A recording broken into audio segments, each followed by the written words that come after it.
எப்படி மாறுவாங்கன்னே சொல்ல முடியாதுங்க. ஒரு சின்ன பையன் நதிக்கரை ஓரமா நடந்து போறான், ஒரு முதல வலையில மாட்டிட்டு இருக்கு, என்னைய காப்பாத்துன்னு முதல்ல சொல்லுது.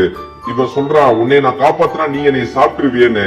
உன்னை நான் சாப்பிடுவேனா, என்னைய காப்பாத்துற உன்னைய சாப்பிட மாட்டேன்னு முதல்ல சொல்ல, இவன் அதை நம்பி அந்த வலைய பாதி அறுக்க, இந்த முதல்ல வாயை திறந்த உடனே அந்த சின்ன பையனை போய் சாப்பிட போகுது, வாயில கவ்வுது. இவன் சொல்றான், காப்பாத்துற என்னைய நீ சாப்பிடலாமான்னு இவன் கேட்கிறான். அதுக்கு முதலை சொன்னதான், இதுதான் உலகம், இதுதான் வாழ்க்கை, துரோகம் தான் இந்த உலகம்னு அந்த முதல்ல சொல்லிருக்கு. இவன் உடனே மேல இருக்கிற காக்கா கிட்ட கேட்டிருக்கான், காக்கா நான் முட்டையிட்டாக்க பாம்பு வந்து சாப்பிட்டு போகுது, துரோகம் தான் இந்த உலகம்னு காக்காய் சொல்ல, அங்கு வந்த கழுதை சொல்லுது, என்னைய பயன்படுத்தும் வரை பயன்படுத்தி என்னுடைய முதலாளி இன்றைக்கு என்னை சாப்பாட்டிற்கு வழி இல்லாமல் இந்த காட்டுல அனுப்பிட்டான், துரோகம் தான் இந்த உலகம், இதுதான் உலகம், இதுதான் என் வாழ்க்கைன்னு எல்லாரும் சொல்லும் போது, இல்லவே இல்லை, வாழ்க்கை என்பது நம்பிக்கை தான் ஒரு குரல் கேக்குது. எல்லாரும் திரும்பி பாக்குறாங்க, அங்க ஒரு முயல் நிக்குது.